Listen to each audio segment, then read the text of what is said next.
오늘은 오스왈드 챔버스의 주님은 나의 최고봉 10월 23일 조금 더 허락해서는 안 됩니다를 먼저 나누겠습니다. 그런즉 누구든지 그리스도 안에 있으면 새로운 피조물이라.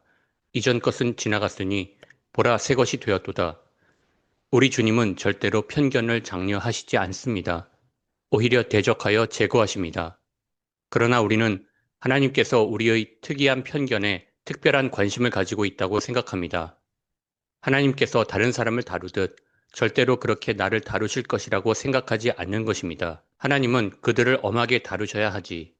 물론 주님께서는 내 생각이 옳다는 것을 아시겠지. 그러나 우리는 우리의 편견이 주님께 조금도 용납되지 않는다는 것을 배워야 합니다. 네, 여기서 참 우리가 많이 들었던 말씀인데 이 말씀을 잘 이해하지를 못하죠. 네. 왜냐하면은 이제 기독교인이 된다고 하는 것은 하나님이 우리를 향하신 뜻대로 우리가 이제 만들어져 가는 거거든요. 그러니까 만들어져 가면은 이 고린도후서 5장 17절이 이제 너희는 앞으로 새로운 피조물이 되어질 것이다. 그러면 점점 새로운 새 것이 될 것이다. 이렇게 이제 미래 진행형으로 말씀하시는 게 아니고 이미 그렇다는 거예요. 이미 새로운 피조물이라는 거예요. 그러니까 이것이 이제 우리는 좀 헷갈리는 거죠. 그러니까 인간적으로 이걸 들으면 새로운 피조물? 그러면 이제 나는 새롭게 됐네? 그냥 어저께 예수님 믿고 오늘 새롭게 됐네? 하면서 자신의 육신의 모습까지도 그냥 새롭게 됐다라고 이제 착각을 하는 거죠. 근데 조금 더 깊이 생각해 보면 하나도 새로워지지 않았어요. 하나도 나는 변한 게 없어요. 이게 이제 진실인 거예요. 여기서부터 이제 우리는 그 키에르케고르는 변증법적이라는 말을 많이 쓰는데 이게 이제 변증법적인 거예요. 새로운 피조물이라고 말씀하셨는데 나는 전혀 새로워진 걸 못 느끼고 하나도 변함이 없다. 그럼 뭔가를 하나를 찾아야 되는 거죠. 이 하나님의 이 정의를. 너희는 그리스도 안에 있으면 새로운 피조물이라고 하는 이것을 이 개념을 우리가 찾아서 더듬어야지 이 말씀을 그냥 내 관점에서 피조물이 됐다, 안 됐다 이런 식으로 인간이 느껴지는 그 감각적 상황으로 답을 내면은 안 되는 건데 대부분의 사람들이 이제 이렇게 삽니다. 왜 제가 이제 이런 걸 알게 됐는가를 생각해 보면 저는 그냥 이 상태로 만족할 수가 없었기 때문에 항상 하나님께로부터 뭔가를 기대하는 거죠. 왜냐면 제 상태로는 만족이 안 되니까. 이게 답이라는 거는 받아들일 수가 없으니까 뭔가 예수님을 믿고 좋아지는 게 있을 것이다 라는 것에서 이제 찾아 나서는 것이 다른 사람들하고 달랐던 것 같고 다른 분들은 말은 그렇게 하지만 전혀 기대가 없는 거예요. 하나님에 대한 기대가 전혀 없고 자기가 그냥 뭔가를 해보거나 뭐 안 하거나. 근데 여기서 이제 클류는 그리스도 안에 있으면 이제 이게 조건인 거죠. 예, 제가 성경을 읽으실 때 항상 조건절을 중요하게 보셔야 된다는 거. 우리는 조건절을 안 보고 굉장히 우리가 하나님 앞에 상당한 나르시스트적인 관점, 그 관점으로 관계를 해요. 우리가 하나님에 대해서 해야 되는 조건은 하나도 안 하죠. 그건 뭐 선택이에요. 내가 거룩하니 너희도 거룩해라. 또 그리스도 안에 있는 사람은 복만 받을 뿐만 아니라 고난도 같이 받아야 된다. 이런 거는 뭐 다 안 듣고 하나님이 우리에게 복 주겠다, 지켜주겠다, 뭐 눈동자같이 보살피겠다 그 말씀만 붙드는 거예요. 물론 이걸 붙들지도 않는 사람보다는 조금이라도 하나님께 뭔가를 기대하니까 낫다고 말할 수 있을지 모르지만 하나님이 그렇게 만만한 분이 아니죠. 하나님의 약속은 조건절이 이루어져야 되는 거예요. 이제 그리스도 안에 있다라는 이제 이 표현이 저나 그리스도 안에 있다라는 이게 바로 죽음에 이르는 병에서 말하려고 하는 거예요. 예. 우리의 자아가 우리의 자아가 그 참자랑 관계를 해야 되는 거죠. 그러니까 그 책이 굉장한 책이에요. 제가 볼 때는 왜 그러냐면 이렇게 단순한 말이 단순하지 않잖아요. 그리스도 안에 있다는 게 어떻게 돼요? 제가 안방에 들어가는 것처럼 예수님 안에 이렇게 들어간다는 그렇게 설명이 될 수가 없잖아요. 그러니까 이 말씀이 굉장히 모호한데 그분의 책에서는 이거 인간의 선택, 인간이 넓은 마음으로 선택하는 거, 그다음에 자기의 한계를 넘어서는 어, 긍정적인 거. 소망적인 걸 선택할 수 있는 거. 그다음에 지금 이 순간에 속한 선택을 해왔다가 영원을 생각하면서 뭐 영원한 생명, 천국 이런 것도 영원의 그 어떤 마지막이지만 사실 영원을 생각한다는 것은 아주 쉽게 유치원, 초등학교적으로 말씀드리자면 어떤 행동의 결과까지도 생각해 볼 수 있는 이것부터 시작이 돼야 돼요. 무슨 어떤 내가 행동을 하면 이 결과가 어떤 것이 올 것이라는 것도 생각하지 않는 사람이 무슨 영혼을 위한 생각을 할 수 있겠습니까? 그러니까 매번 순간에 충실한 생각. 내일 일은 나는 모르겠고 그냥 오늘 지금 이 순간 내가 하고 싶은 것에만 집중하는 사람이 열매 맺는 인생을 어떻게 살겠으며 책임지는 삶을 어떻게 살겠어요. 그러니까 그 책을 통해서 어, 인간이 뭔가를 선택하고 누구 예수님 안에 있다라는 것은 그냥 공간적 이동이 아니라 거기서는 뭐라 그랬냐면 관계라고 말했거든요. 관계. 예, 이거는 이제 그 책을 통해서 제가 설명을 드리도록 하겠습니다. 예, 그리스도 안에 있다는 것이 굉장히 어렵기 때문에 이미 우리가 새로운 피조물이 된 것을 그래서 이미 새 것이 됐다라고 말씀하시는 것을 누리지 못하고 있는 거죠. 이거를 잘 들으셔야 돼요. 이거는 우리가 만들어내는 게 아니에요. 아, 이제 새로운 피조물이 됐으니까 내가 이제 새롭게 살아야지. 자, 과거보다는 좀 더 정직하게, 과거보다는 좀 더 열심히, 과거보다는 좀 더 내 뜻이 아닌 하나님의 뜻대로. 이렇게 하는 게 아니에요. 이게 바로 윤리고 종교고 기독교는 이게 아니라는 거예요. 근데 대부분이 여기에 있어요. 모르거나 알고 나서 내 능력으로, 내 열심으로 하는 거. 그거는 그리스도 안에 있는 게 아니고 계속 그리스도 밖에 있는 거예요. 인간의 열심이 부리면 부릴수록 우리는 그리스도 밖에 있게 돼요. 참 어렵죠? 어떻게 이걸 깨달을 수 있는가? 여기에 이제 마음의 상태가 중요한데, 저처럼 이제 소망 없고 마음이 가난한 사람은 뭘 내가 할 수 있을 것 같지가 않은 거죠. 저는 뭘 할 수 있다는 생각이 안 들어요. 하고 싶지도 않고. 그러니까 그런 노력을 하지 않게 되고, 다른 걸 찾게 됐던 것 같아요. 네. 따라가는 거. 네. 주님이 가시면 나도 가겠다. 왜냐면 나는 너무 뭘 해야 될지는 모르는데, 뭘 해야 될지 모르는 것을 열심히 할 수는 없잖아요. 그러니까 저한테는 그 자기 확신이 없었던 거죠. 근데 많은 종교적인 사람들은 이런 거겠지 하고 자기가 막 열심히 해요. 아무리 열심히 해도 그게 안 된다는 게 기독교가 종교가 아니라는 거예요. 종교라면은 그래, 너가 열심히 했는데 좀 동기가 불순하구나. 다음부터는 잘해? 이러면서 그래도 조금은 100점은 못 줘도 종교라면은 한 뭐 40점, 50점, 60점?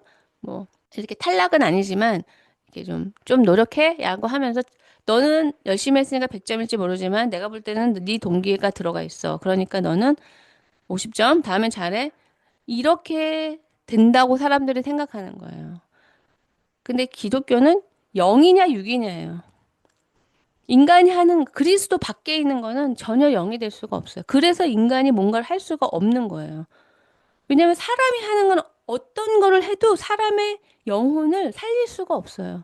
기독교에서 가장 중요하고 첫 번째인 거는 생명을 전달하는 사람이 돼야 되는 거거든요.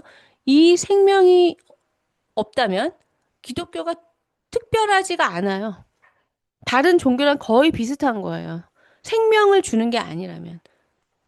근데 어떤 존재가 죽어가는 존재가 살아난다면 일단 살릴 수 있는 것이 가장 중요한 거잖아요. 지금 죽어가는 사람한테 도덕적으로 깨끗하게 사세요, 뭐 정직하게 사세요.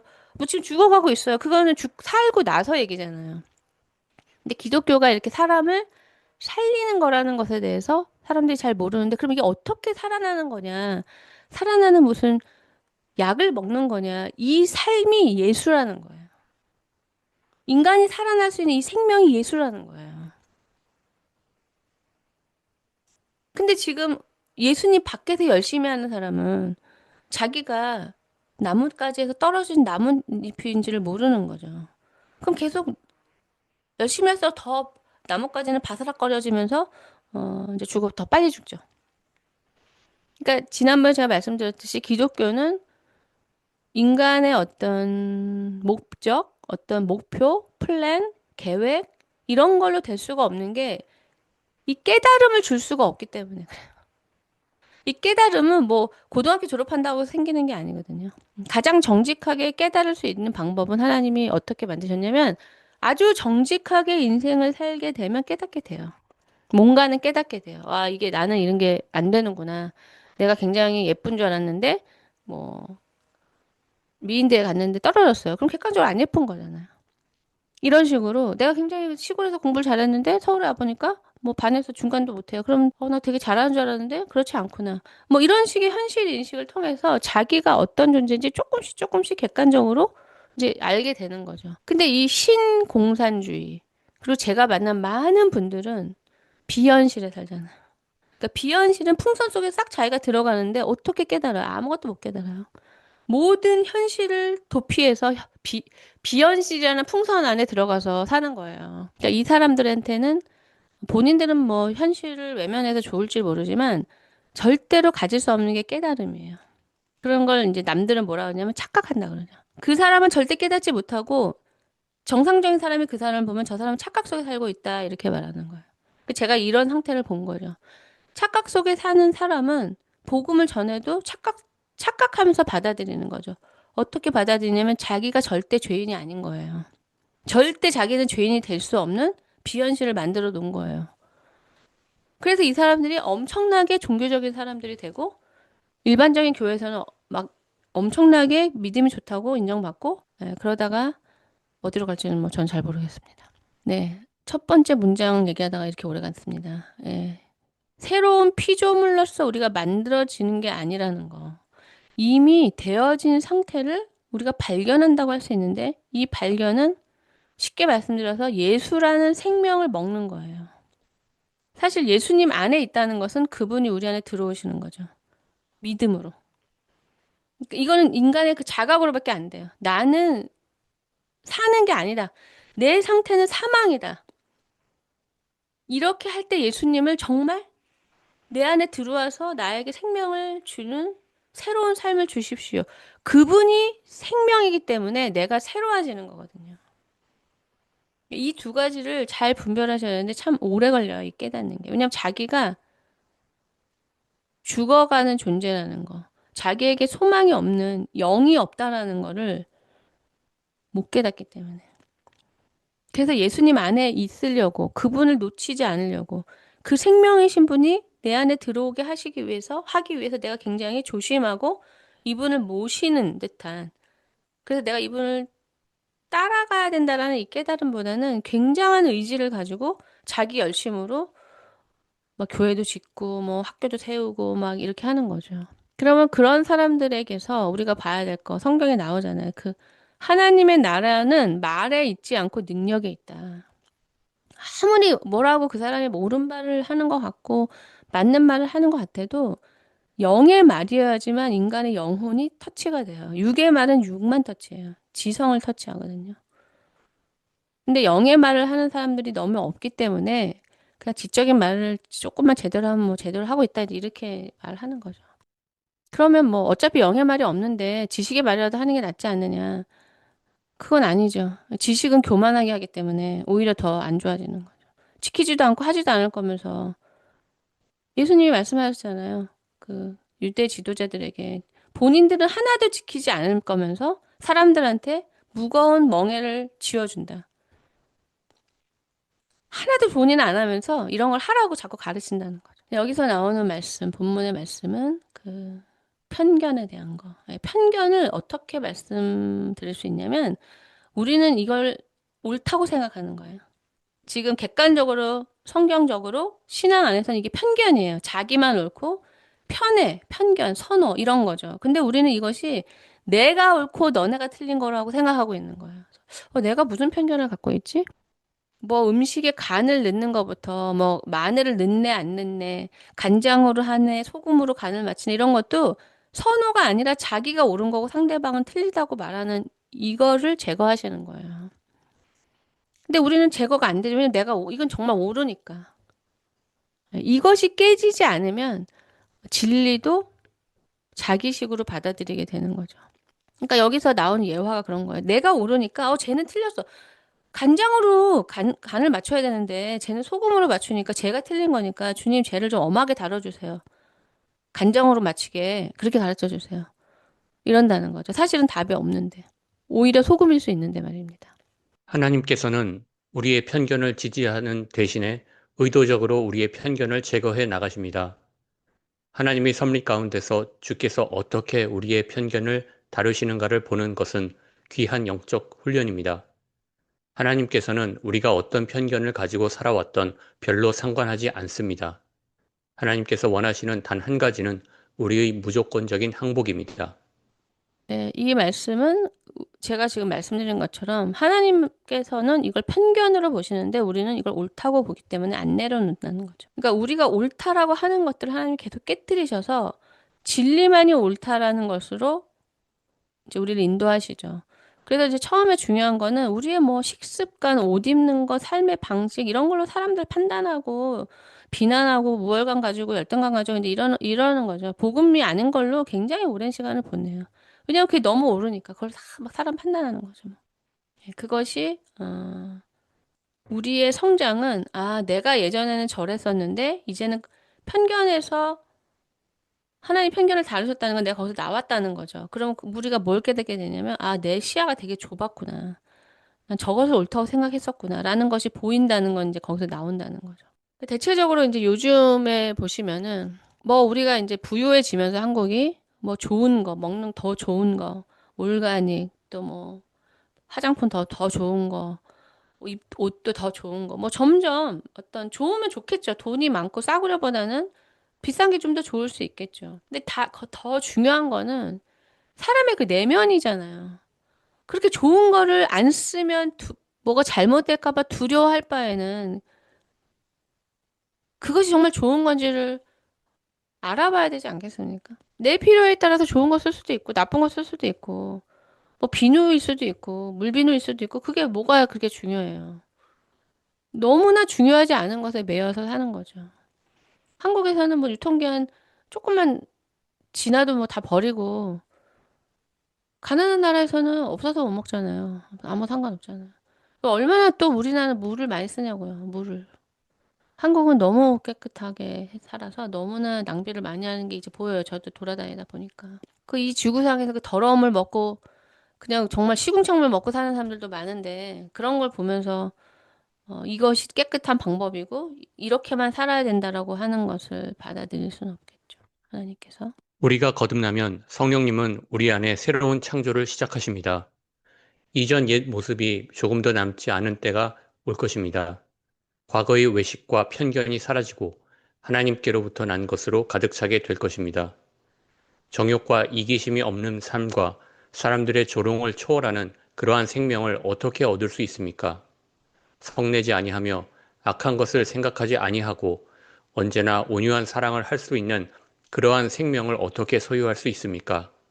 오직 한 가지 방법은 옛사람이 사는 것을 조금 더 허락하지 않고 오직 하나님을 향하여 단순하고 완전한 믿음을 갖는 것입니다.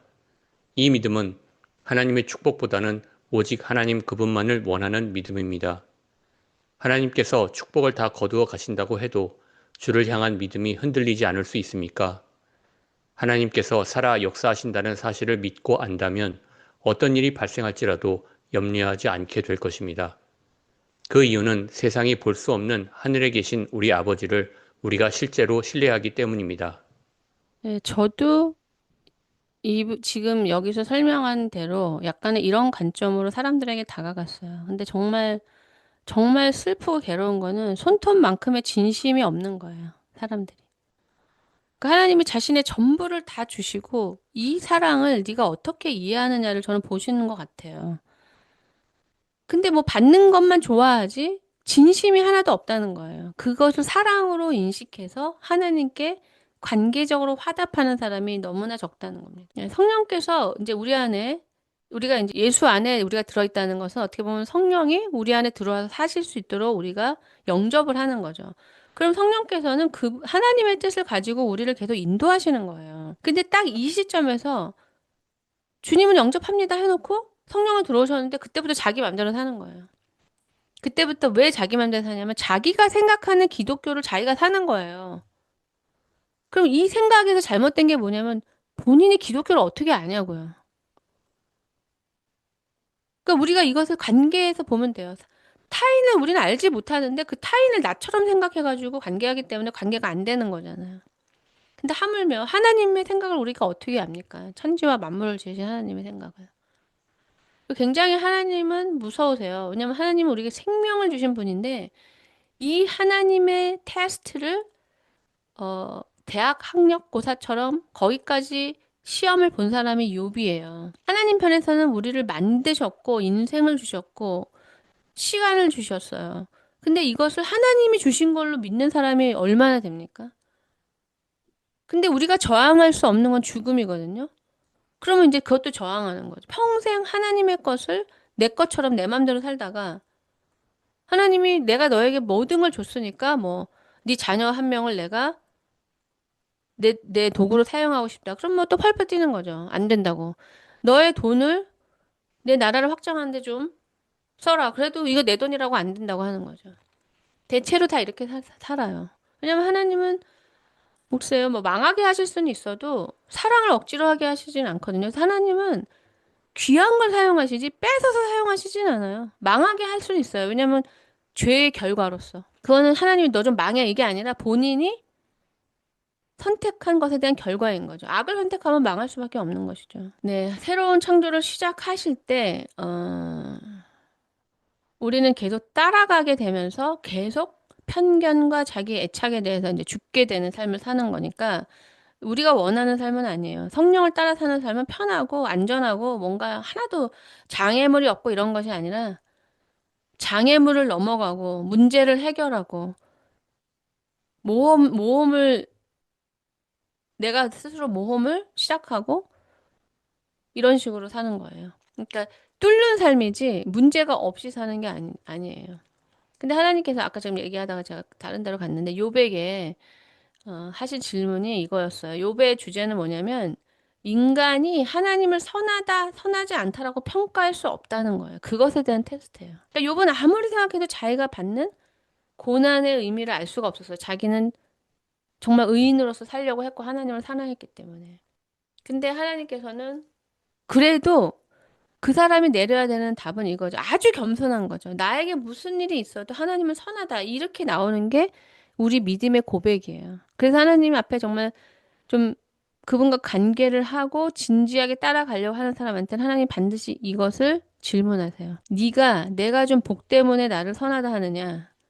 아니면 그것이 없어도 없을 때 네가 나를 어떻게 보느냐? 이거는 세상 사람들도 마찬가지예요. 부자라서 친구들이 많을 때 사람들이 내가 돈이 많아서 잘 사주고 잘해주니까 나를 좋아하는 건지 아니면 내가 정말 돈이 하나도 없고 정말 망했는데 인간적인 사랑으로 그때도 나랑 관계하는지를 사람들은 확인하고 싶어요. 그냥 진짜를 알고 싶으니까. 네, 그래서 여기 보시면 축복을 다 거두어 가신다고 해도 주를 향한 믿음이 흔들리지 않을 수 있으니까. 네, 이것은 우리가 가야 하는 방법이에요.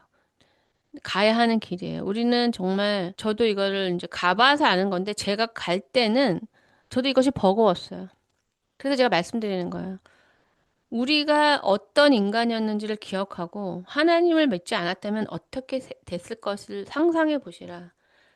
그렇다면 주님을 믿고 그분으로부터 회복돼서 받은 복은 다 하나님을 위해서 드릴 만한 거예요. 근데 우리는 다 하나님이 건지셔서 씻기시고 입히셔서 공부시키고 복을 받았는데 그때부터 다 자기 거라는 거야.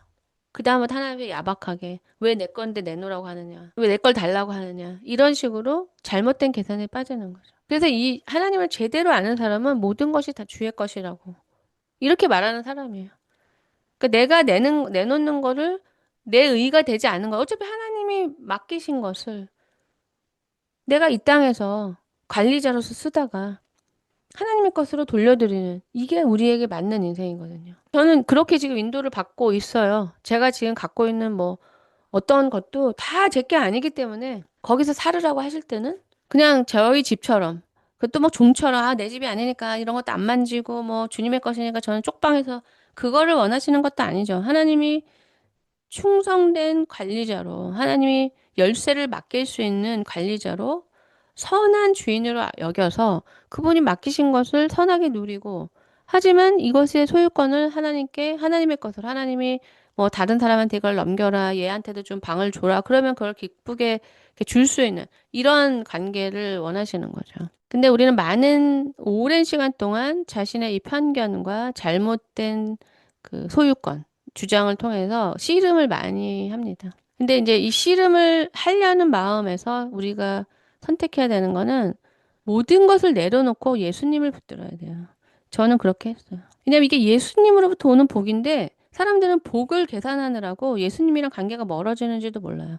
복은 그분으로부터 오는 거예요. 그래서 그분 옆에 있으면 항상 복을 받는 거예요. 근데 돈 붙드느라고 예수님을 놓치는 경우가 많죠.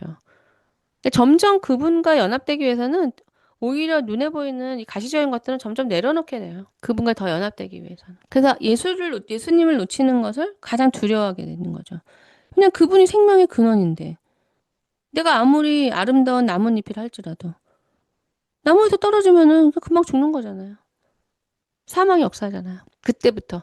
예수님이랑 떨어지면 바로 나뭇잎을 생각해 보세요. 아무리 나뭇잎이 지금 딱 붙어 있다가 1초 만에 땅에 떡 떨어졌다 한들 거기 붙어 있는 나무랑 나뭇잎이랑 모양이 똑같다 한들 얘는 떨어지는 순간부터 사망이 역사하는 거예요. 그냥 죽을 운명인 거죠. 며칠 걸릴지는 모르지만. 근데 우리는 영적으로 이렇게 생각하지 않는 게 문제예요. 주님이랑 지고 그분이 주신 복이 존재한다고 해서 내가 이미 사망의 영혼의 역사 속에 들어가고 있다라는 거를 모르는 거죠. 네, 하나님께서 축복을 다 거두어 가신다고 해도 주를 향한 믿음이 흔들리지 않을 수 있느냐. 이거 굉장히 어려운 문제예요. 왜냐하면 이렇게 되려면 내가 어떤 인간이고 복음이 무엇이며 예수님이 생명으로 내 안에 들어오셔서 나를 살리심으로 일어난 역사가 무엇인지 굉장히 정직해야 돼요, 이 모든 것이. 다 사람들은 두리뭉실하잖아요. 그냥 뭐 어쩌다 보니까 내가 좀 실수했고, 뭐 어쩌다 보니까 깨달아서 돌아왔고, 뭐 대충 이렇게 하니까 메이크업 되는 거 아니야? 네, 하나님은 이렇게 애매모호하지가 않아요. 제가 말씀드렸잖아요. 사랑을 준 사람은 애매하지가 않아요. 빚을, 돈을 빌려준 사람은 내가 누구한테 돈을 빌려주는지 전혀 잊어버릴 수가 없어요.